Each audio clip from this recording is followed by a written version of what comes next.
Ramadan Mubarak! Welcome back to Quarantine Apologetics, defending the faith while under lockdown. Today, Muslims around the world, over 1 billion strong, are fasting for the month of Ramadan. Ramadan is a fast, and they spelt the word fast wrong. There's an E that goes before the A, so it should be feast. And I will explain this in a moment. Why do I call it a feast? Well, Ramadan means that from sunrise to sunset you abstain from food and drink, but before sunrise and after sunset it's a feast. And Muslims actually eat more during Ramadan, so they eat more when they're fasting than the other times of the year. Let me give you, there's a good article I found, the Global Advisory and Accounting Network. It's called hlb.global, and it says, Ramadan is the 9th month of the Islamic calendar. Fasting Ramadan is one of the 5 pillars of Islam. Muslims fast from eating, drinking, and smoking from dawn till dusk. The main objective being fasting is to get closer to God. Okay, skip. Ramadan is a religious ritual, yet has significant social and economic impact. It follows a different pattern for office hours and is recognized by less productivity and more social gathering on iftar and suhoor meals. Productivity decreases from 35 to 50% due to shortened working hours and inability to focus with no access to food or beverage till sunset and fewer hours of sleep. It is, as all religious festivities around the world, such as Christmas, highly commercialized. Hence, it is a golden opportunity for marketing the products. So their productivity is decreased by up to half during this holiday. The next paragraph is where it gets interesting. This is why I says there should be an E before the A in fast to turn into feast. Ironically, Ramadan is all about food. Food retailers stock up products at least a month ahead in preparation of excess demand.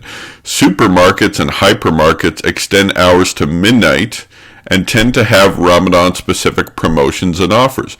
It is no coincidence that advertisement on food and beverage are massive during the month of Ramadan. Despite the fact that Ramadan is a fasting month, food consumption during the time of iftar to suhoor exceeds normal consumption pattern.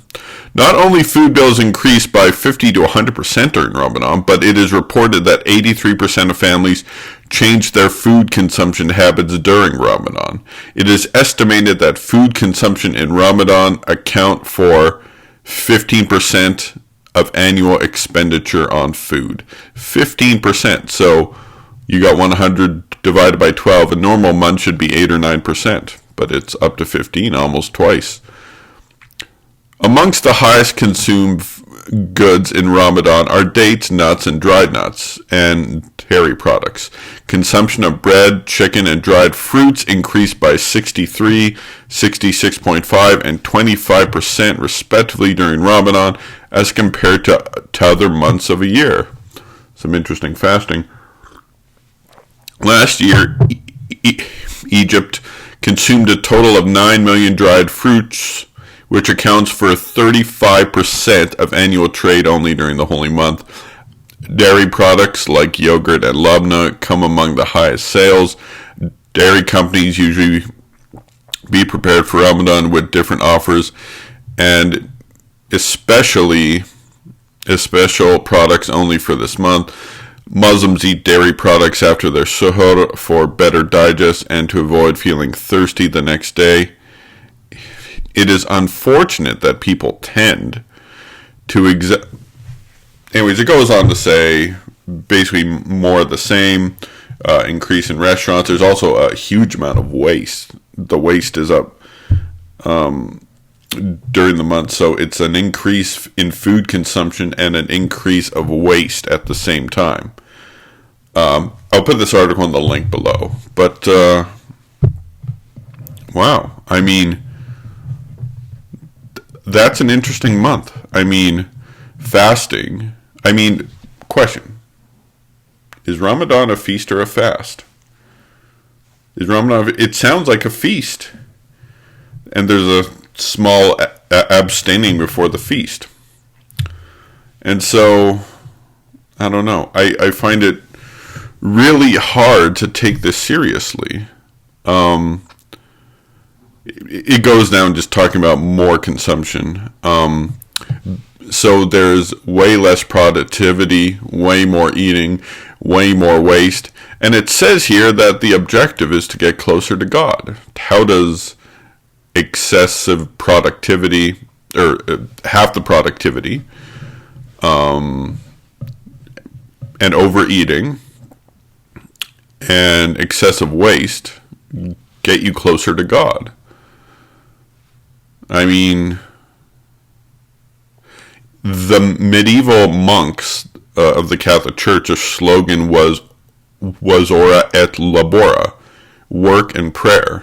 And monks have a strict diet. They go on, they fast. A lot of them don't eat meat. And you can look up the Rule of St. Benedict. But I think the biggest bait and switch with this whole Ramadan thing is that you appear to be increasing in virtue because you're fasting, and while your productivity is severely reduced, you're eating more, and you're engaging in excessive waste and excessive spending, and yeah. Well, maybe the fact that Muslims have been doing this for over 1,000 years shows why they're away from the true God, the true triune God, of which Jesus Christ is the Son. Because if you're going to call a feast a fast, then yeah, it makes sense. Anyway, hope all my Muslims out there, all my Muslim friends out there, are safe during this month, and